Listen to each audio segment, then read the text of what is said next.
সুপ্রিয় দর্শক, আসসালামু আলাইকুম। প্রসঙ্গ বাংলাদেশ অনুষ্ঠানে আপনাদের স্বাগত জানাচ্ছি। সুপ্রিয় দর্শক, আজ আমরা শুধু নদী নিয়ে কথা বলবো না, সেই নদীতে ভাসমান নৌযান নিয়ে কথা বলবো, সেই নৌযান যারা চালায় তাদের নিয়ে কথা বলবো সেই নৌযান যারা তৈরি করে তাদের নিয়েও কথা বলবো, সেই নৌযানের যারা ছক আঁকে তাদের নিয়ে। আমার আজকের অনুষ্ঠানের অতিথি বুয়েটের নৌ স্থাপত্য বিভাগের প্রধান গৌতম কুমার সাহা। স্যার, কেমন আছেন? ভালো আছি। নৌ পরিবহন অধিদপ্তরের সম্মানিত মহাপরিচালক কমোডর সৈয়দ আরিফুল ইসলাম। কমোডর সৈয়দ আরিফুল ইসলাম, আপনাকে অনেক দিন যাবত আমার অনুষ্ঠানে পেতে চাই, কিন্তু সময় অভাবে আপনাকে পাওয়া যায় না। আপনার অনেক ব্যস্ততার মাঝেও আজকে এসেছেন, এজন্য আপনাকে স্বাগত জানাচ্ছি। কমোডর সৈয়দ আরিফুল ইসলাম, আপনার যে দপ্তরটি, আপনার এই দপ্তরের সাথে বিআইডব্লিউটি এর একটা অনেকটাই, যারা জানে না অন্তত এই নৌ সেক্টর এবং এই নদী ইত্যাদি নিয়ে যাদের ধারণা কম, তারা অনেক সময় গুলিয়ে ফেলে যে বিআইডব্লিউটি আর নৌ পরিবহন অধিদপ্তর মনে হয় একই রকম বিষয়। আসলে এই যে নৌ পরিবহন অধিদপ্তর, এর কাজটা আসলে কেমন? আমি হয়তো কিছু জানি, কিন্তু আমার দর্শকদের জন্য যদি বুঝিয়ে দেন যে নৌ পরিবহন অধিদপ্তর আসলে কি কাজ করে আমাদের জন্য। ধন্যবাদ আপনাকে।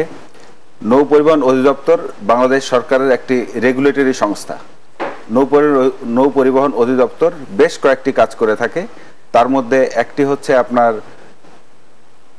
আভ্যন্তরীণ নৌ পরিবহনের ক্ষেত্রে, আর একটি হচ্ছে বিদেশগামী জাহাজের ক্ষেত্রে। এই দুইটি দিকটা যদি আমি আলাদা করে ফেলি, তাহলে আমি প্রথমে বলতে পারি যে আমরা port state control, flag state control এবং কোস্টাল স্টেট কন্ট্রোল, এই তিনটা কাজ আমরা সুনির্দিষ্টভাবে করে থাকি, যেই কাজগুলির সাথে আমাদের আন্তর্জাতিক জাহাজের সম্পর্ক এবং বন্দরের একটা সম্পর্ক আছে। আর একটি হচ্ছে আভ্যন্তরীণ নৌ পরিবহনের ক্ষেত্রে। আভ্যন্তরীণ নৌ পরিবহনের ক্ষেত্রে আমরা যে কাজটি করে থাকি সেটি জাহাজের তৈরি থেকে শুরু করে, নকশা অনুমোদন থেকে শুরু করে জাহাজের নির্মাণ কাজ পরিচালনা করা এবং বিভিন্ন ধাপে এটার যে নির্মাণের তদারকি এবং জাহাজের রেজিস্ট্রেশন এবং পরবর্তীতে সার্ভে করা। এর পাশাপাশি আমরা নৌ নিরাপত্তা সংক্রান্ত, জাহাজের নিরাপত্তা সংক্রান্ত যতগুলি কাজ করা দরকার সব কাজগুলি নৌ পরিবহন অধিদপ্তর করে থাকে। পাশাপাশি এই জাহাজ যারা পরিচালনা করে, জাহাজের নাবিক, সেটি আভ্যন্তরীণ নৌযানের ক্ষেত্রেই হোক আর সেটি বিদেশগামী জাহাজের ক্ষেত্রেই হোক, এই দুই ক্ষেত্রেই যে নাবিক যারা পরিচালনা করে তাদের প্রশিক্ষণের কাজটা এবং তাদের কোয়ালিটি অ্যাসুরেন্সের কাজটাও আমরা করে থাকি। পাশাপাশি তাদের চাকরির ক্ষেত্রে আমরা বিদেশগামী যে সকল জাহাজে আমাদের নাবিকরা চাকরি করে তাদের চাকরির বাজারটাকে সম্প্রসারণ করা, তাদের বিভিন্ন জায়গাতে চাকরির ক্ষেত্র তৈরি করা এবং তাদেরকে বিদেশে পাঠানো, এই কাজগুলিও নৌ পরিবহন অধিদপ্তরের পক্ষ থেকে করা হয়ে থাকে। ধন্যবাদ আপনাকে। গৌতম দা, একটি বিষয়ে আসি, সেটা হচ্ছে আপনার ডিপার্টমেন্ট থেকে, আপনার বিভাগ থেকে প্রতি বছর কমপক্ষে 55 জন নেভাল আর্কিটেক্ট বের হয়। আমার ধারণা MIST থেকে 40 জন বের হয়, এবং আমাদের যে বঙ্গবন্ধু শেখ মুজিবুর রহমান মেরিটাইম ইউনিভার্সিটি, সেখান থেকে 30 জন বের হয়। এর বাইরে সোনারগাঁও ইউনিভার্সিটি, সেখানেও কিন্তু কোর্সটি খোলা হয়েছে। এদিকে ওদিকে আরো কিছু হয়, অর্থাৎ আমি একুনে যদি ধরি তাহলে আমার কিন্তু 120 জন করে নেভাল আর্কিটেক্ট প্রতি বছর বেরোচ্ছে। এই যে নেভাল আর্কিটেক্টটা বেরোচ্ছে, আমার যখন আমরা ডিজাইন করতে যাই, এই যে আপনার বিভিন্ন শিপ বিল্ডার এবং আমাদের বিভিন্ন কার্যক্রম, সেখানে কিন্তু নেভাল আর্কিটেক্টদের ব্যাপক ঘাটতি দেখা যায়।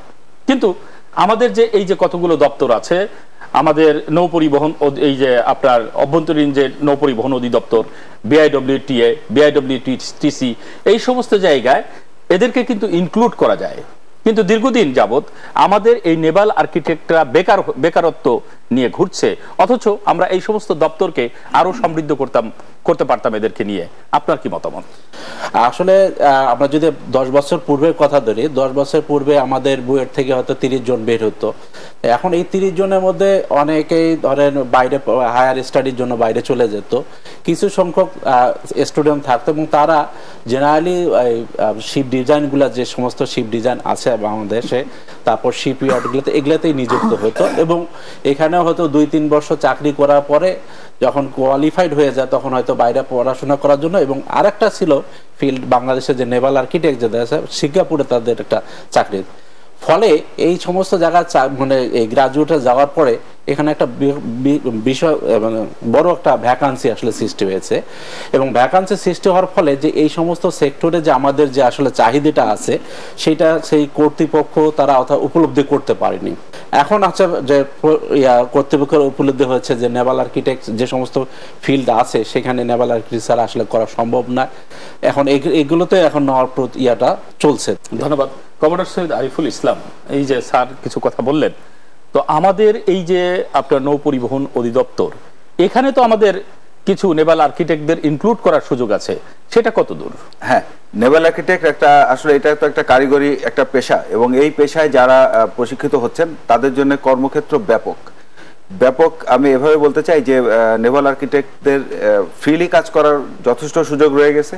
এর পাশাপাশি আমাদের নৌ পরিবহন অধিদপ্তরের আন্ডারে প্রায় 30টা মতো ডিজাইন হাউস এনলিস্টেড আছে, এবং এই প্রতিটা ডিজাইন হাউসেই মিনিমাম একজন করে নেভাল আর্কিটেক্ট রয়েছে। এর পাশাপাশি বাংলাদেশে ডকইয়ার্ড এবং শিপইয়ার্ডের সংখ্যা প্রায় 100-র উপরে, এবং এই সব কোনো প্রতিষ্ঠানই, এই ডকইয়ার্ড শিপইয়ার্ডের কোনো প্রতিষ্ঠানই নেভাল আর্কিটেক্ট ছাড়া চলা সম্ভব নয়, এবং সবগুলি প্রতিষ্ঠানে নেভাল আর্কিটেক্টের সম্পৃক্ততার প্রয়োজন রয়েছে। তার পাশাপাশি শিপ বিল্ডার আছে, শিপ বিল্ডারের যে প্রতিষ্ঠানগুলি আছে সেখানেও নেভাল আর্কিটেক্ট যারা আছেন ওনাদের সম্পৃক্ততার প্রয়োজন রয়েছে, এবং এটা ছাড়া জাহাজ নির্মাণ সম্ভব নয়। তো এইটা হলো শুধুমাত্র আমি বললাম যে জাহাজ নির্মাণের সাথে যারা জড়িত। জাহাজ নির্মাণ ছাড়াও রেগুলেটরি সংস্থা হিসাবে নৌ পরিবহন অধিদপ্তরে নেভাল আর্কিটেক্টদের জন্য একটা নির্দিষ্ট জায়গা আছে, এবং সেখানে প্রতি পোস্টের এগেনস্টে তাদের সুনির্দিষ্ট পোস্টের এগেনস্টে তারা আবেদন করতে পারেন, এবং এই নৌ পরিবহন অধিদপ্তরে তারা যোগদান করতে পারেন। পাশাপাশি বিভিন্ন শিক্ষা প্রতিষ্ঠান যেগুলি আছে করছে, আমাদের ইতিমধ্যে একজন আমাদের আছে এবং পিএসসিতে নিয়োগ প্রক্রিয়াধীন রয়েছে, এবং সেখানে আমরা আশা করছি যে অতি দ্রুত আমরা 2-1 নেভাল আর্কিটেক্ট পাবো ওখান থেকে।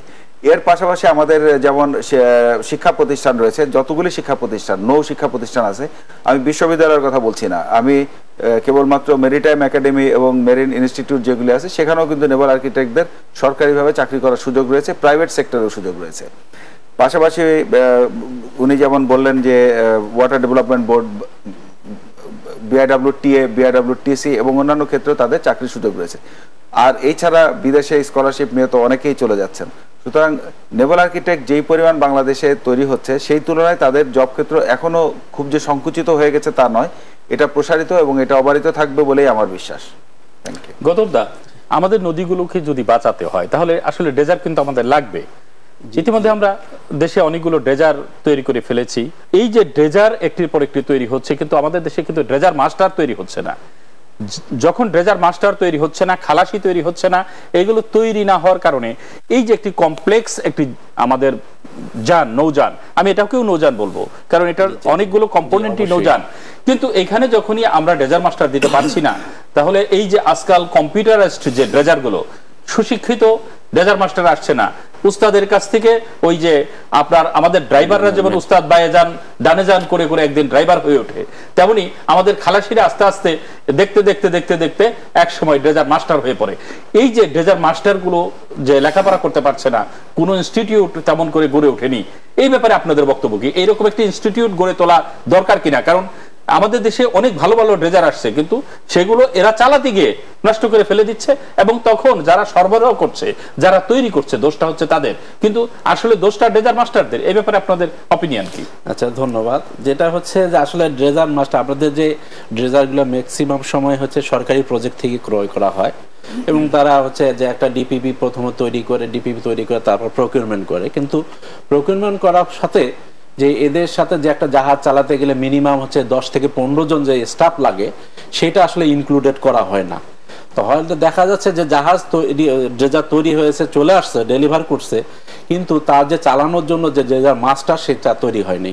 এখন যেটা করতে হবে এটার জন্য আসলে যে আমাদের যে টেকনিক্যাল যে লোকের দরকার, বিশেষ করে মাস্টার, যে এগুলো অবশ্যই দরকার, এবং এর জন্য একটা মানে একটা প্রতিষ্ঠিত বা নির্দিষ্ট একটা ইনস্টিটিউট থাকতে হবে, এবং সেই ইনস্টিটিউটে তারা হচ্ছে শিক্ষিত হবে। বা এছাড়াও যেটা করা হয় ট্রেন বাই ট্রেন বলা হয়, একটা জিনিস আছে যে একজন ট্রেন প্রথমে কোথা থেকে ট্রেন করে আসলো, সে আসা করে আর একটা ব্যাচকে ট্রেন দেবে, সেই ট্রেন ব্যাচ আবার একটা ট্রেন দিবে।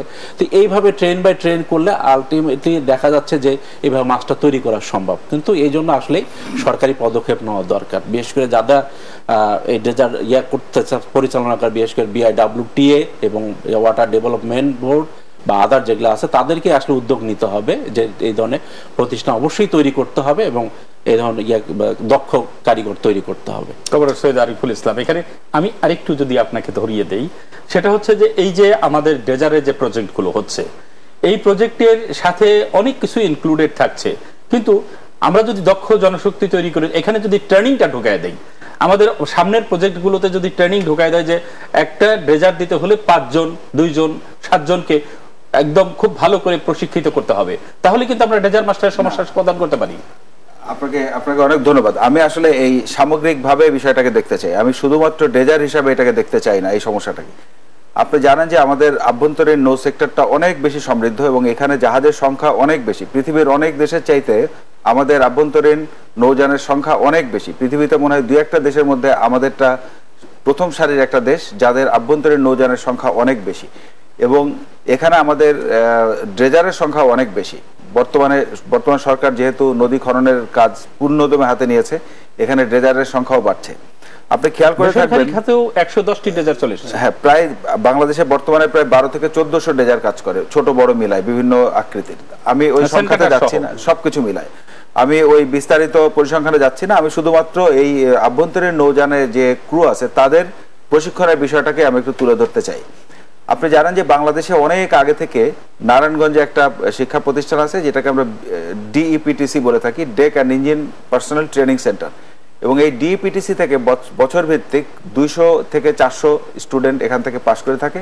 পরবর্তীতে মাদারীপুর এবং বরিশালে এটাকে সম্প্রসারণ করা হয়েছে। আমাদের এই আভ্যন্তরীণ নৌযানের সংখ্যা যেখানে 12,000-এর উপরে, রেজিস্টার্ড নৌযানের সংখ্যা 12,000-এর উপরে, তো সেই হিসাবে যদি আমি প্রতিটা জাহাজে অন্তত 10 জন করে ক্রুর সংখ্যা ধরে থাকি, তাহলে এই সংখ্যা হবে প্রায় 12 থেকে 14,000, সরি 1,40,000 বা 1,50,000 ক্রু এখানে প্রতিনিয়ত কাজ করে। আর একটি জাহাজ পরিচালনার জন্য মোটামুটিভাবে আপনার 2 থেকে 3 সেট ক্রু দরকার হয়ে থাকে। তো সেই হিসাবে আমাদের এই সেক্টরটা প্রায় 6-7 লক্ষ লোককে একটা এমপ্লয়মেন্ট দেয়, এবং এইখানে যারা কাজ করে তাদের বেতন ভাতাও অন্য সেক্টরের তুলনায় অনেক বেশি একটা সুন্দর একটা অবস্থানেই তারা এটার বেতন ভাতা পেয়ে থাকে।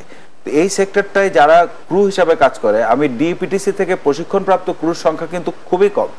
যারা এখানে কাজ করছে তারা হয়তোবা কারো রেফারেন্সে অথবা ছোটবেলা থেকে এখানে আসতেছে, এসে ওই দেখে দেখে কাজ শিখে তারপরে সে একসময় মাস্টার ড্রাইভারে পরিণত হচ্ছে। হয়তো কারো সেই ধরনের প্রশিক্ষণও থাকে না, সেই ধরনের কোনো শিক্ষাও থাকে না। পরবর্তীতে তাদের জন্য এই সেক্টরে টিকে থাকাটাও অনেকটা কঠিন হয়ে দাঁড়ায়। তো আমরা যদি এই সেক্টরের প্রশিক্ষণের পরে আরেকটু জোর দিতাম, তাহলে প্রশিক্ষিত জনবল তৈরি হতো। আপনি ড্রেজারের সাথে প্রত্যেকটা প্রজেক্টের সাথে 5-7 জন ক্রু প্রশিক্ষণের কথা বলেছেন।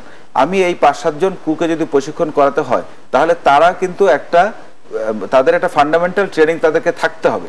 সেই ক্রুকে আমি ড্রেজার কেনার সময় এই 5-7 জনকে আরো কারিগরি প্রশিক্ষণ দিতে পারি, কিন্তু তাদের যদি ওই বেসিক ট্রেনিংটা না থাকে, তাহলে নতুন কোন ছেলেকে এই প্রশিক্ষণ দেওয়াটা, নতুন ইনস্টিটিউট গড়ে তোলার প্রয়োজনীয়তা আছে কিনা আমি অবশ্যই মনে করি যে এই সেক্টরে যথাযথ গুরুত্ব দেওয়া দরকার, এবং ড্রেজার প্রশিক্ষণ কেন্দ্র হিসাবে আমাদের প্রশিক্ষণ কেন্দ্র চালু করা প্রয়োজন রয়েছে, এবং এখান থেকে আমাদের নির্দিষ্ট সংখ্যক এই ড্রেজার ক্রু তৈরি করা দরকার। শুধুমাত্র মাস্টার ড্রাইভারই না, ড্রেজারের সাথে কিছু ইকুইপমেন্ট থাকে, কম্পিউটারাইজড অনেক থাকে, যেটা দেখে তারা কি পরিমাণ মাটি কাটতে হবে, কখন ড্রেজারকে রেস্ট দিতে হবে, কখন অপারেট করতে হবে, এই বিষয়গুলিকে সম্পৃক্ত করে তাদেরকে একটা উন্নত প্রশিক্ষণের ব্যবস্থা করা অত্যন্ত জরুরি বলে আমি মনে করি। দেখা যায় যে বিভিন্ন জায়গায় নদীতে যে নৌযানগুলো চলাচল করছে, এই নৌযানগুলোর অনেকগুলোই কোনো নেভাল আর্কিটেক্টের কাছে যায় না এগুলো তৈরির সময়। অর্থাৎ একদম এই রাজমিস্ত্রিরা যেমন ভবন তৈরি করে ফেলে, তো কারো পারমিশনের প্রয়োজন হয় না। আজকাল রাজুক প্রেসার দিয়ে দেখা গেছে যে একটা মোটামুটি নকশা টকশা অনুমোদন করিয়ে নেয়, কিন্তু আমাদের এই দেখা যায় যে বিভিন্ন জায়গায় সাধারণ মিস্ত্রি দিয়ে বিশাল আকারের লঞ্চ বানিয়ে ফেলছে। এই যে নেভাল আর্কিটেক্টদের সহযোগিতা ছাড়া এগুলো তৈরি করা হচ্ছে, এবং এগুলো দেখা গেছে কয়েক বছর আগে একটি শিপ বিল্ডার্স এইভাবে যখন একটি ফেরি তৈরি করলো এবং ফেরিটি যখন নদীতে গেল, ফেরিটি দেখা গেল উল্টে গেল, এই যে একটা অবস্থা, তাহলে নেভাল আর্কিটেক্টদের কাছে না যাওয়ার প্রেক্ষিতে যে সমস্যাগুলো সৃষ্টি হচ্ছে, আপনি নেভাল আর্কিটেক্ট বিভাগের প্রধান, আপনি কি ধরনের সাজেশন দেবেন? যে জন্য কি ধরনের বিদ্যমান আইন কি যথেষ্ট, নাকি আরো কঠোরতা অবলম্বন করতে হবে, নাকি নতুন কোন নীতিমালার প্রয়োজন আছে? যেটা হচ্ছে যে আসলে নেভাল আর্কিটেক্ট ছাড়া নৌযান আসলে তৈরি করা যায় না। কারণটা হচ্ছে যে নেভাল আর্কিটেক্ট যে নলেজটা আছে, যে ধারণা আছে, টেকনিক্যাল নলেজ আছে, সেটা প্রপারলি যদি ইউজ না করতে পারে, তাহলে আপনি একটা শিপ তৈরি করলেন, কিন্তু সেই শিপটা যে সেফ হবে বা স্টেবল হবে কিনা, এটা হচ্ছে নেভাল আর্কিটেক্ট ছাড়া আসলে অন্য কেউ করতে পারে না। এখন কেন করে না, সেটা হচ্ছে যে অনেক সময় দেখা যায় যে লো কস্টে অনেক সময় শিপ তৈরি করে। তার শিপ তৈরি করতে গেলে সেখানে তারা নেভাল আর্কিটেক্ট ছাড়া একদম হয়তো রাজমিস্ত্রি দ্বারা হচ্ছে এই ধরনের মিস্ত্রি দ্বারা কাজ করতেছে। এবং এখানে আশেপাশে ধরো কালীগঞ্জের আশেপাশে অনেক শিপইয়ার্ড আছে যেগুলোতে আসলে কোনোদিন নেভাল আর্কিটেক্ট আসলে পদধূলি পড়ছে বলে মনে হয় না, কিন্তু এখানে সব শিপ তৈরি হচ্ছে। এখন যেটা হচ্ছে যে এটার জন্য আসলে দরকার হচ্ছে প্রথাগত যেটা হচ্ছে আইন প্রয়োগ দরকার। যেমন আমরা যদি বিদেশে কোথাও ধরি, ধরেন ইউএসএ যদি ধরি, আপনি কোনো একটা ছোট্ট একটা বোটও তৈরি করেন, যে 10 ফিটের একটা যদি বোটও তৈরি করেন, সেখানকার কর্তৃপক্ষের অনুমতি লাগে। কারণ কর্তৃপক্ষের অনুমতি দেওয়ার ফলে কর্তৃপক্ষ যখন দেখে যে আপনি কোথায় তৈরি করবেন, সে শিপইয়ার্ড হোক বা ডকইয়ার্ড হোক, সেখানে ম্যান পাওয়ার কি আছে, তার কনসিস্টেন্ট লোকজন আছে কিনা, টেকনিক্যাল লোক যদি থাকে, তাহলে আপনাকে পারমিশন দেয় তৈরি করার জন্য। তারপর যখন তৈরি করবেন, তৈরি করার সময় আবার দেখে যে ঠিক মতো যে ডিজাইন হয়েছে কিনা এবং ডিজাইন অনুসারে এটা কনস্ট্রাকশন হচ্ছে কিনা, সেটা আবার হচ্ছে সার্ভে করে।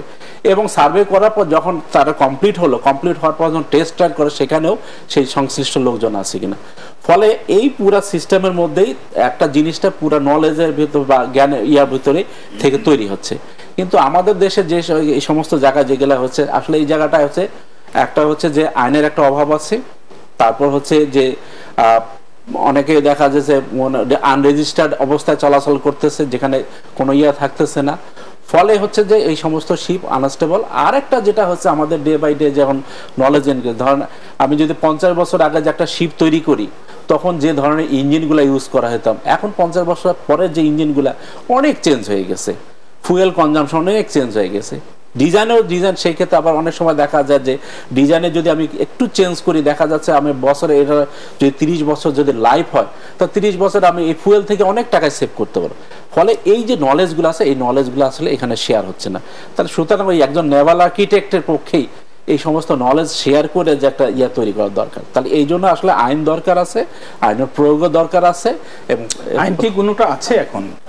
আমি একটু বলতে চাই যে সত্যিকার অর্থে আমি এক বাক্যে আমি এই কথা বলতে পারি না যে বাংলাদেশে সকল জাহাজ তৈরি হচ্ছে কোনো নেভাল আর্কিটেক্টের অনুমোদিত ডিজাইন ছাড়া, এরকম কোনো ঘটনা কিন্তু নাই। বাংলাদেশের অভ্যন্তরীণ জলসীমার মধ্যে যদি কোনো নৌযানকে চলতে হয়, তাহলে তাকে অবশ্যই নেভাল আর্কিটেক্টের মাধ্যমেই তাকে ডিজাইন অনুমোদন ডিজাইন করাতে হবে এবং ডিপার্টমেন্ট অফ শিপিং এর থেকে ডিজাইনটাকে অনুমোদন করতে হবে। এটার জন্য কিন্তু অনেকগুলি ধাপ তাকে পেরিয়ে আসতে হয়। প্রাথমিক পর্যায়ে যে কোনো মালিক যখন ইচ্ছা পোষণ করেন যে উনি একটা জাহাজ তৈরি করবেন, তখন প্রথমেই উনি যান নেভাল আর্কিটেক্টের কাছে এবং নেভাল আর্কিটেক্টের সাথে ওনার কি ধরনের জাহাজ করবেন, কোথায় জাহাজ চলবে, তার সমস্ত প্যারামিটারগুলো দিয়ে নেভাল আর্কিটেক্ট তাকে একটা জাহাজের ডিজাইন করে দেয়। এই জাহাজের ডিজাইনটা যখন ডিপার্টমেন্ট অফ শিপিং এ জমা হয়, তখন ডিপার্টমেন্ট অফ শিপিং এটাকে কয়েকটি পর্যায়ে তাকে আপনার এই আলোচনাটি শুনবো, আর আমরা একটু বিরতিতে যাব। আর যখন ফিরে আসবো, তখন আমি একটি বিষয়ে আপনার কাছে জানতে চাইবো যে আমাদের আসলে নৌযানের বর্তমান সংখ্যা কতগুলো রেজিস্ট্রেশন আছে, কতগুলো ফিটনেস আছে। সুপ্রিয় দর্শক, যাচ্ছি একটি ছোট্ট বিরতিতে, আশা করি আমার সাথেই থাকবেন।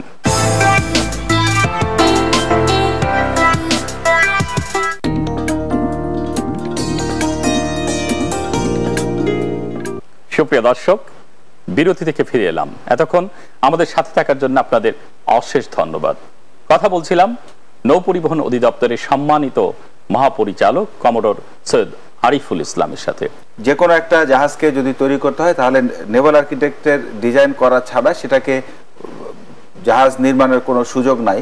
এবং একটি জাহাজ যখন নির্মাণ হয়, তার কিল লেং থেকে শুরু করে জাহাজটি পানিতে ভাসানো পর্যন্ত যে সময়, এখানে একটা নেভাল আর্কিটেক্ট টোটাল 10-12টি পর্যায়ে এই জাহাজটাকে ইন্সপেকশন করে।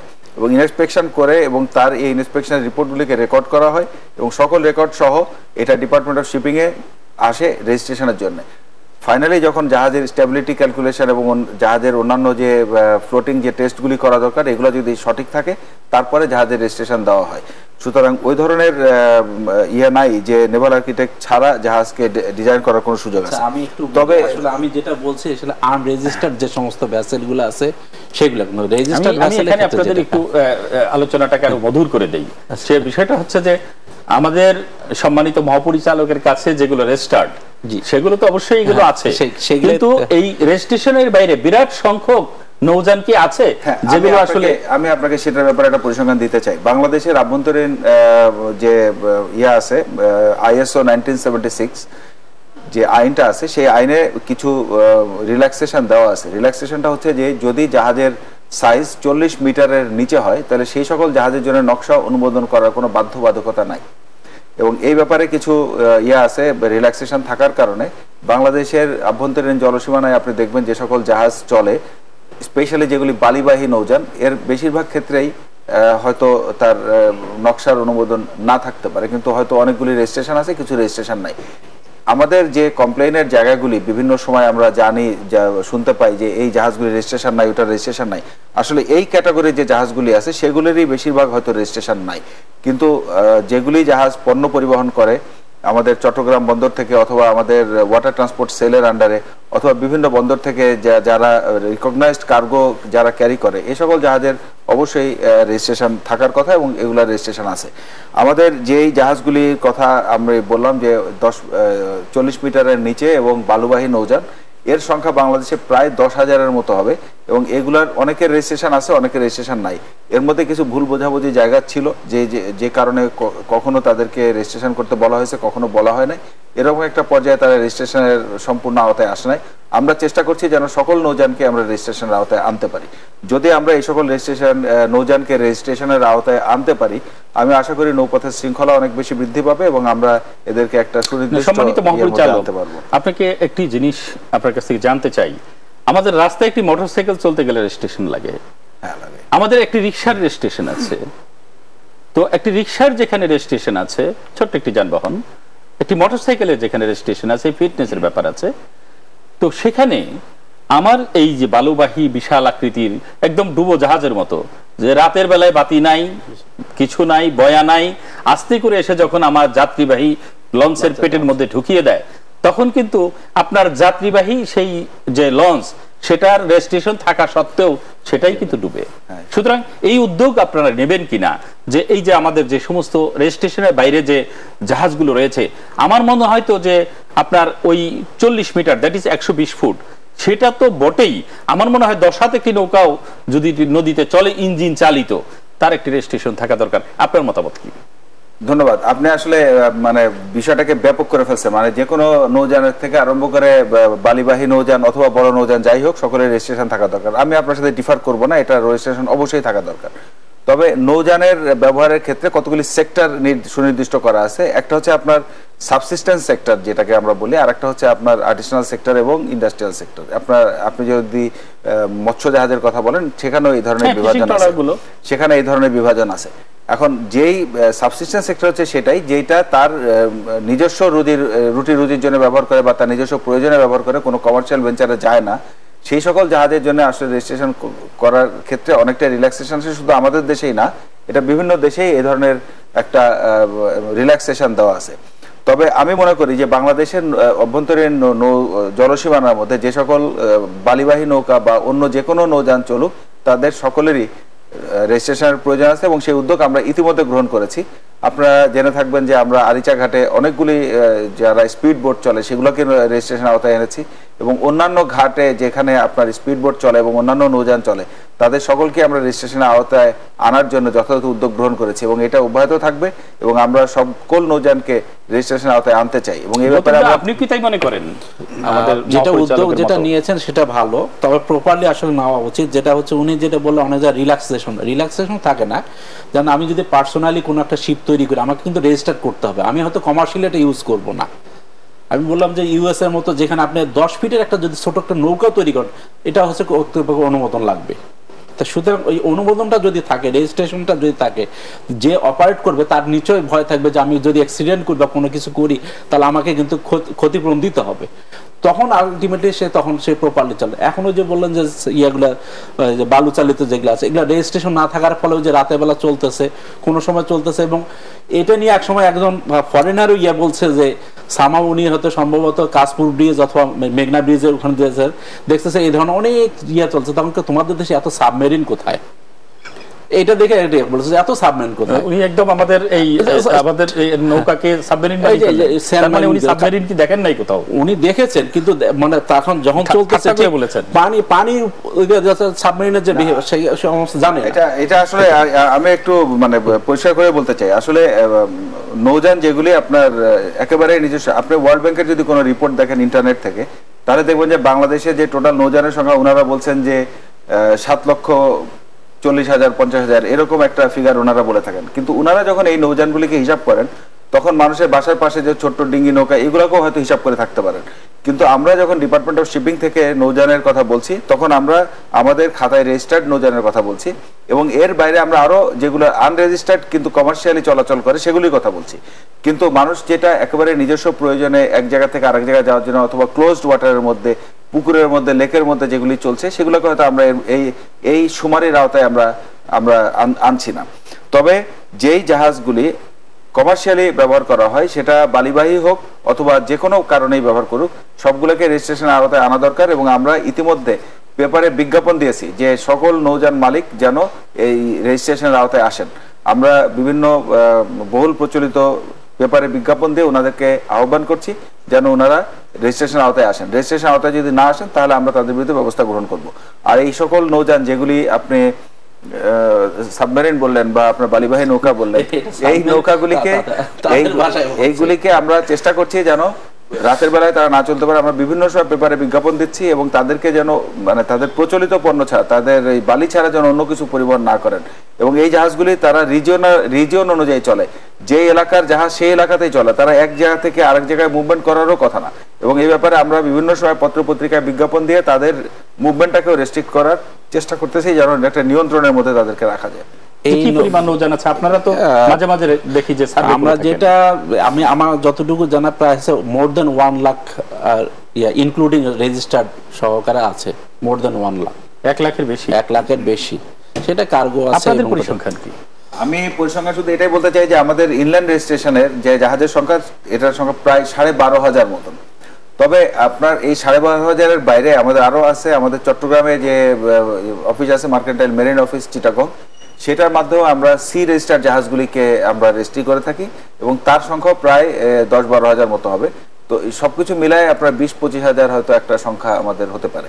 তবে আমাদের যে জাহাজগুলি বা ওই সি রেজিস্টার্ড জাহাজও কিন্তু আভ্যন্তরীণ এলাকাতে চলাচল করে।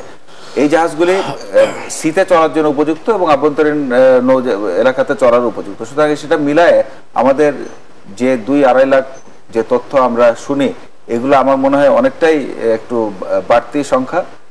এর সংখ্যা হয়তো কিছুটা, আমরা একটা প্রজেক্ট নেওয়ার চেষ্টা করছি, যদি আমরা এটা পাই তাহলে বাংলাদেশের যত ধরনের নৌযান আছে সবগুলোকে আমরা একটা রেজিস্ট্রেশনের আওতায়, একটা সুমারির আওতায় আনার উদ্যোগ গ্রহণ করেছি। সুমারি নাকি রেজিস্ট্রেশন?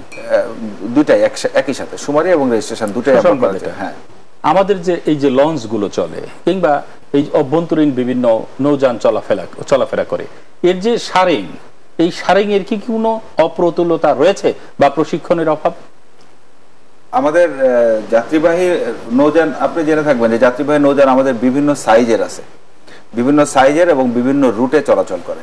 যেমন আমাদের সবচেয়ে বড় যে যাত্রীবাহী নৌযান, এই নৌযানগুলি আপনার বরিশাল থেকে বিভিন্ন ডেস্টিনেশনে যায় দক্ষিণাঞ্চলের। আর কিছু ছোট ছোট নৌযান আছে যাত্রীবাহী নৌযান, যেগুলি মাওয়া, আরিচা, ইভেন লেক এলাকার মধ্যেও অনেকে চলাচল করে। তো যাত্রীবাহী নৌযান যেগুলি আমাদের ঢাকা থেকে যেগুলি ছেড়ে যায়, এগুলা যথেষ্ট কোয়ালিফাইড, তাদের যোগ্যতা অনেক এবং অভিজ্ঞতা অনেক, এবং এদের জন্য নির্দিষ্ট পরীক্ষার সিস্টেম আছে। মাস্টার ক্যাটাগরি 1, 2, 3 এই 3টা ধাপে তাদেরকে পরীক্ষা দিতে হয় এবং পরীক্ষা দিয়ে যোগ্যতা অর্জন করে মালিকের যে জাহাজে তারা চাকরি করে সেখানে ধীরে ধীরে অভিজ্ঞতা অর্জন করার পরে তারপরে তারা মাস্টার পদে উন্নীত হয়। একইভাবে ছোট যে নৌযানগুলির কথা আমরা বলছি, যারা ছোট ঘাটগুলো থেকে অপারেট করে ছোট সাইজের নৌকা, সেখানেও আমাদের প্রশিক্ষণের ব্যবস্থা আছে। তবে অপ্রতুলতার কথা আমার জানা নাই, অপ্রতুলতার কথা জানা নাই, কিন্তু তাদের প্রশিক্ষণের ডিমান্ড আমাদের কাছে যখনই আসে, আমরা একটা হচ্ছে যে আমরা তাদেরকে বাংলাদেশে যে নারায়ণগঞ্জে ডিপিটিসির মাধ্যমে একটা প্রশিক্ষণ আছে, এবং প্রত্যেকটা পরীক্ষার আগে তারা একটা প্রিপারেটরি কোর্স করে। এটা ছাড়া অঞ্চল ভিত্তিক যদি কখনো এরকম শর্টেজ হয়, আমরা সেই অঞ্চলে একটা প্রশিক্ষণ ক্যাম্প করে তাদেরকে প্রশিক্ষণ দেই এবং সেখানে তাদের পরীক্ষার ব্যবস্থা করে থাকি। সুতরাং আমাদের অপ্রতুলতাও খুব একটা নাই, এবং প্রশিক্ষণের যে অভাব সেটাও আমার রিপোর্টেড নাই। আর আপনি যেহেতু নেভাল আর্কিটেক্ট, তো আমার কথা হচ্ছে যে এই যে আমাদের নদী পথে যে নৌযানগুলো চলাফেরা করে, এগুলো সবগুলোকে দেখে কি আপনার মনে হয় যে সবগুলোর উত্তম ফিটনেস আছে, একটা ভালো মানের ফিটনেস আছে? বিশেষ করে প্যাসেঞ্জার যে শিপগুলো আছে এগুলা সবই ফিটনেস আছে। বিশেষ করে আমি যতটুকু জানি যে সদরঘাট থেকে প্রতিদিন প্রায় 50 থেকে 60টা লঞ্চ ছাড়ে চাঁদপুর, বরিশাল, এখানে। তো এগুলা মোটামুটি সব ফিটনেস আছে। কিন্তু অঞ্চল কিছু কিছু ছোট ছোট এলাকায় যে সমস্ত জাহাজগুলো আছে, খুব ছোট টাইপের, ধরেন বিলো হচ্ছে 30 মিটারের বিলো আছে, তা সেইগুলার আসলে প্রপারলি হয়তো অত ফিটনেস মনে হয় নাই যেগুলা। কিন্তু ঢাকা থেকে যেগুলা স্যার মোটামুটি সবই ফিটনেস ভালো আছে। এই ব্যাপারে আপনি যদি যোগ করেন কিছু। আমি ফিটনেসের ব্যাপারে একটা কথাই বলতে চাই যে আমরা প্যাসেঞ্জার জাহাজের ব্যাপারে আমাদের আসলে ফিটনেসের ব্যাপারটা তো হচ্ছে বাৎসরিক একটা সার্ভে আমরা করি। বাৎসরিক সার্ভের মাধ্যমে আমরা দেখি যে তার ফিটনেসটা আছে কিনা। কিন্তু একটা বছর তো একটা লম্বা সময়, এবং এই লম্বা সময়ের মধ্যে আমার সার্ভে তো প্রতিদিন জাহাজে যায় না, বা এই নজরদারিটা প্রতিদিন থাকে না। তবে উনি সঠিক বলছেন যে ঢাকা থেকে যে যাত্রীবাহী নৌযান যেগুলি ছাড়ে, এগুলি তো একটা প্রপার একটা নজরদারির মধ্যে থাকে। এখানে বিআইডব্লিউটিএ এবং নৌ পরিবহন অধিদপ্তর দুইটার সংস্থারই আমাদের সার্ভেয়ার এবং ইন্সপেক্টর যারা আছে তারা এটাকে প্রত্যক্ষ করে, এবং কোনো ধরনের ব্যত্যয় যদি কোথাও থাকে তাহলে আমরা ইমিডিয়েটলি সেটাকে নোটিস করি। তবে আমি একটা জিনিস বলবো যে যাত্রী নিরাপত্তার ক্ষেত্রে যেরকম নৌ পরিবহন অধিদপ্তরের একটা দায়িত্ব রয়েছে, একই সাথে যিনি জাহাজ পরিচালনা করেন, জাহাজের মালিক, উনারও একটা দায়িত্ব রয়েছে। এখন উনার জাহাজের মধ্যে কি ধরনের ডেফিসিয়েন্সি আছে, এটা উনি যত তাড়াতাড়ি জানবেন, অধিদপ্তর কিন্তু এত তাড়াতাড়ি জানবেন না। সুতরাং এখানে মালিক পক্ষ, উনার যারা মাস্টার ড্রাইভার যারা জাহাজটাকে অপারেট করে, এবং নৌ পরিবহন অধিদপ্তর, এই তিনটা সংস্থার সমন্বয়ে যদি আমরা পজিটিভলি কাজ করি, আমরা অবশ্যই এই নৌ নিরাপত্তাটা রক্ষা করে চলতে পারবো। এবং আমি বিশ্বাস করি, আপনি জানবেন যে আমাদের দেশে প্রায় 4 থেকে 5 লক্ষ লোক প্রতিদিন নৌপথে যাতায়াত করে। শুধু ঢাকা থেকেই প্রায় 1 লক্ষ লোক বিভিন্ন ডেস্টিনেশনে, বিভিন্ন গন্তব্যে ঢাকা থেকে যায়। সুতরাং আমরা চাই যে সকলেই যেন নিরাপত্তার সাথে নিরাপদে নৌ ভ্রমণ করতে পারে। সেটাকে সামনে রেখেই আমরা সকল নৌযানের ফিটনেস বজায় রাখার জন্য যথাযথ তদারকি এবং আপনাদের ভিজিলেন্স টিম কি রকম? হ্যাঁ, ভিজিলেন্স টিম, আপনাদের মোবাইল কোড কি রকম কাজ করে? মোবাইল কোড তো রেগুলার ভিত্তিতে কাজ করে একটা, আর আমাদের ইন্সপেক্টর যারা আছে তারা রেগুলারলি এটাকে নজরদারিতে রাখে। সার্ভেয়ার যিনারা আছেন, স্পেশালি সদরঘাট বেজ যে সার্ভেয়ার, ওনারা সার্বক্ষণিক এটাকে মনিটর করেন।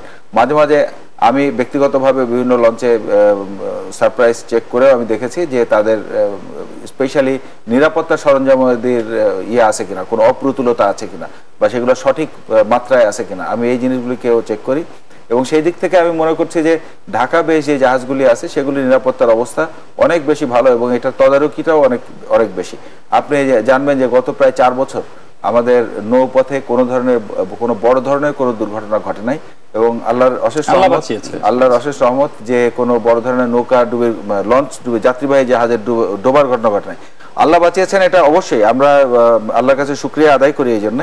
তবে এটার পিছনে যারা কাজ করছেন তাদেরকেও আমি ধন্যবাদ জানাই।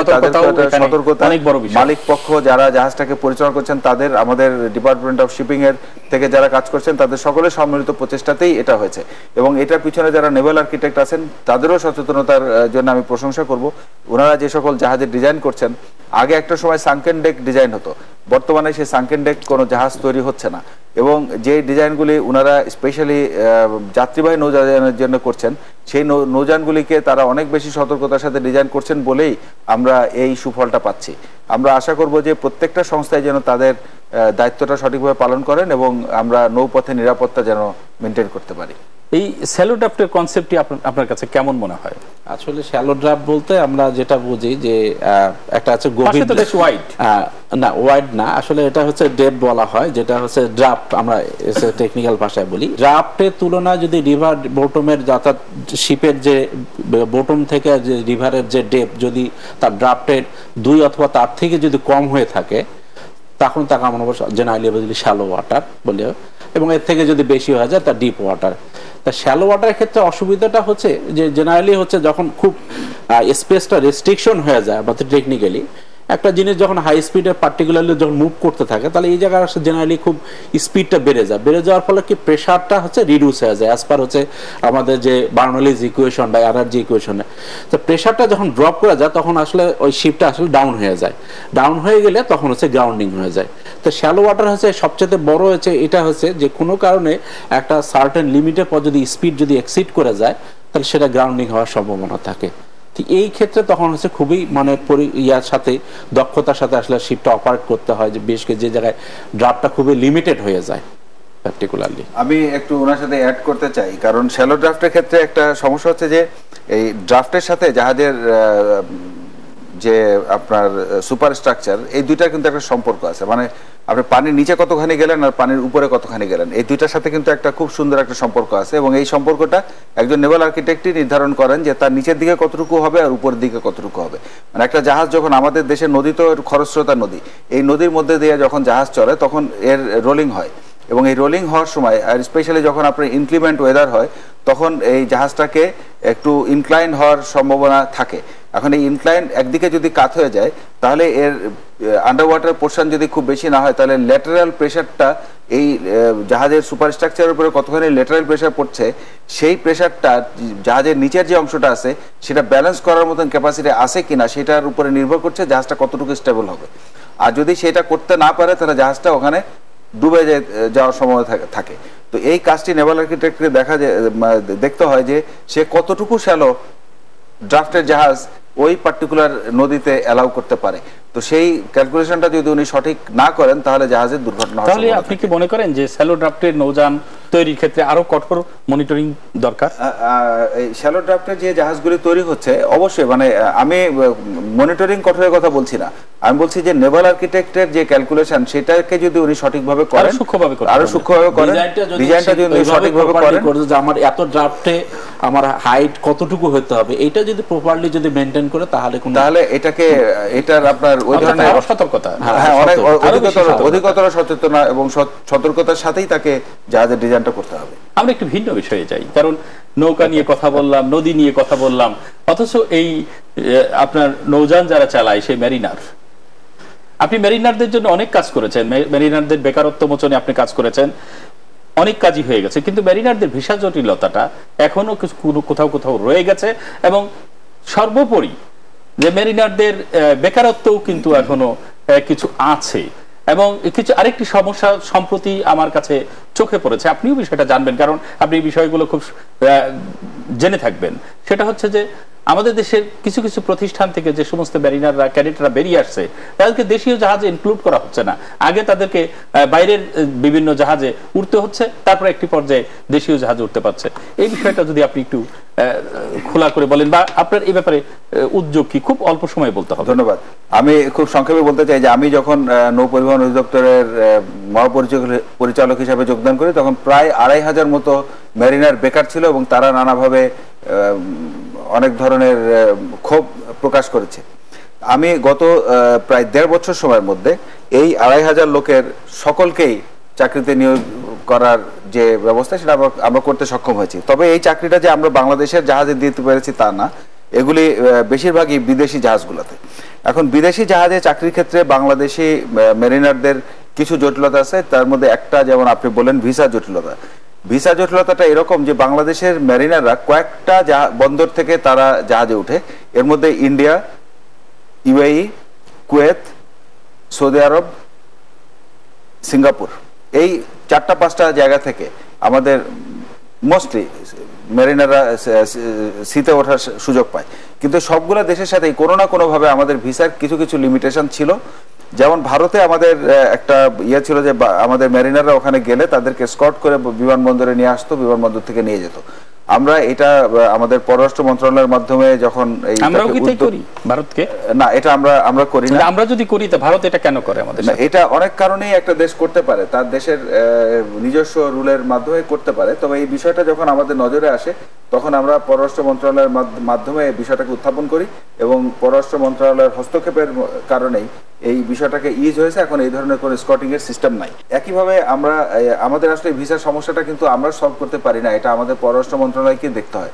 আমরা পররাষ্ট্র মন্ত্রণালয়ের সাথে একটা সুন্দর সম্পর্ক আমরা মেনটেন করি এবং এই প্রবলেমের কথাগুলো যখন ওনাদেরকে বলি, এখন পররাষ্ট্র মন্ত্রণালয়ের উদ্যোগেই ইউএইর সাথে, কুয়েতের সাথে, কাতারের সাথে আমাদের ভিসার সমস্যার সমাধান হয়েছে এবং আমাদের মেরিনাররা অনেক বেশি সংখ্যায় এখন বিভিন্ন দেশে যেতে পারছে। এই সমস্যাটা আপাতত আমরা এইভাবে সলভ করতে পেরেছি। পাশাপাশি আপনি যে বেকারত্বের কথাটা বলছেন, আমাদের একটা গ্রেড হচ্ছে, মেরিনারদের তো বিভিন্ন ধাপ আছে। প্রথম ধাপ হচ্ছে ক্যাডেট হিসাবে প্রবেশ অথবা রেটিং হিসাবে ফার্স্ট সি ভয়েস। এখন বাংলাদেশে মেরিনারদের জন্য একটা সুন্দর বাজার তৈরি হয়েছে চায়না। এখন চায়নাতে যে মার্কেটটা তৈরি হয়েছে, এখানে আমাদের বেশিরভাগ মেরিটাইম ইনস্টিটিউট থেকেই পাশ করা স্টুডেন্টরা বিভিন্ন ম্যানেজিং এজেন্টের মাধ্যমে চায়নাতে যাচ্ছে। কিন্তু চায়নাতে একটা রিকোয়ারমেন্ট আছে। চায়নার একটা রিকোয়ারমেন্ট হচ্ছে যে ওরা সরাসরি কোনো ছেলেকে তাদের জাহাজে তুলতে চায় না, তারা ওখানে একটা ল্যাঙ্গুয়েজের একটা রিকোয়ারমেন্ট তারা রাখে। তো এই ল্যাঙ্গুয়েজটা যদি আমরা আমাদের মেরিটাইম ইনস্টিটিউটের মাধ্যমে যদি তাদেরকে শেখাতে পারতাম, তাহলে আমাদের ছেলেরা ওখানে একটা সহজ এন্ট্রি পেত। ধন্যবাদ আপনাকে। গৌতম দা, আপনার এই যে নেভাল সেক্টর, আমাদের যে বিভিন্ন জায়গায় নৌযানগুলো পরিচালিত হচ্ছে ইনক্লুডিং ড্রেজার, আপনি যদি ছোট করে আমাদেরকে একটা একাডেমিক সাজেশন দেন যে আমাদের এই নৌ সেক্টরকে আরো ডেভেলপ করতে আপনার পরামর্শগুলো কিরকম? যেটা হচ্ছে যে আমাদের এটা করতে গেলে প্রথমে হচ্ছে আমাদের যে সমস্ত জাহাজগুলো আছে এগুলোকে প্রপারলি আইনের আওতায় নিয়ে আসতে হবে। আইনের আওতায় নিয়ে আসতে গেলে যে সমস্ত প্রতিষ্ঠান, বিশেষ করে বিআই যে ডিপার্টমেন্ট অফ শিপিং, বিআইডব্লিউটি, এখানে পর্যাপ্ত পরিমাণে ওই ধরনের শ্রেণীর লোক নিতে হবে। বিশেষ করে যখন আপনার ভ্যাসেল সার্ভে করতে যাবেন, এই লোকগুলোকে অ্যাপয়েন্টমেন্ট দিতে হবে। যেমন সে ধরেন যে 12,000 রেজিস্টার্ড ভ্যাসেল আছে, প্রতি বছর তাদেরকে অ্যানুয়াল সার্ভে করতে হয়। তো এখন টোটাল ধরেন সার্ভেয়ার সংখ্যা আছে প্রায় বড় জোর 10 জনের মতো। এখন যদি আমি 10 জন দেখি তাহলে পার জনে হচ্ছে 1200। 1200 একটা যদি লোক, যদি সার্ভেয়ার যদি প্রতিদিন একটা করে জাহাজ দেখে, সে বছরে 300টা বেশি জাহাজ দেখতে পারবে। একটা কি দেখা সম্ভব? একটা সম্ভব না, এটা জেনারেলি সম্ভব না। তারপর ফলে দেখা যাচ্ছে যে তার হচ্ছে বছরে 300টা দেখার কথা, কিন্তু তার ভাগে পড়ছে প্রায় 1000-এর উপরে। তা সুতরাং সেগুলো প্রপারলি হচ্ছে না। এই সমস্ত জায়গায় অনেকটা আমাদের ডাক্তারের মতো, অনেক 5 মিনিটের মধ্যে রোগী দেখে যায়। এখন 5 মিনিটে রোগী দেখে দিয়ে, কিন্তু আমার যেটা হচ্ছে যে আমি 5 মিনিটে রোগী দেখে ছেড়ে দিলাম, কিন্তু যখন একটা জাহাজের লোক চলে প্রায় 1500 লোক চলে, কোনো কারণে অ্যাক্সিডেন্ট হয়ে গেলে ডাক্তার মেরে ফেলছে একজনকে, এখানে 500 জন 1000 মরে যাচ্ছে। তো এখন এই জায়গাগুলোতে যদি আমাদের এই লোক বলার সংখ্যা যদি বাড়ায়, তাহলে সেইটা প্রপারলি চলে আসবে। তারপরে হচ্ছে যখন জাহাজগুলো কনস্ট্রাকশন হচ্ছে, বিশেষ করে শিপইয়ার্ডগুলোতে, যে শিপইয়ার্ডগুলোতে খুব বড় বড় শিপইয়ার্ড বাদে সারা ছোট ছোট শিপইয়ার্ডে কোনো নেভাল আর্কিটেক্ট নেই। কিন্তু আইনে আছে যে এই সমস্ত শিপইয়ার্ডগুলো যখন জাহাজগুলো রেজিস্ট্রেশন করে, তখন দেওয়া আছে যে এই সমস্ত শিপইয়ার্ডে নেভাল আর্কিটেক্ট থাকতে হবে। কিন্তু এইটা হচ্ছে তাদের ইয়া করতে হবে, কনফার্মেশন করতে হবে যে নেভাল আর্কিটেক্টের মাধ্যমে এই শিপগুলো তৈরি হচ্ছে। ধন্যবাদ আপনাকে। ধন্যবাদ কমোডোর সৈয়দ আরিফুল ইসলাম। এই আলোচনাটাকে আরো দীর্ঘ করা যায়, আমরা অন্য একদিন আবার এটা নিয়ে বিস্তারিত আলোচনা করব। আজকের মতো এখানে অনুষ্ঠানের ইতি টানতে হচ্ছে। সুপ্রিয় দর্শক, অনেক ভালো আলোচনা হচ্ছিল, কিন্তু এই আলোচনাটাকেই আমরা অন্য একদিন আবার চালিয়ে নেব। ততক্ষণ পর্যন্ত আমাদের সাথে থাকবেন, এই অনুষ্ঠানটি নিয়মিত দেখবেন। এ বলে আজকের মতো অনুষ্ঠানের ইতি টানছি। আল্লাহ হাফেজ।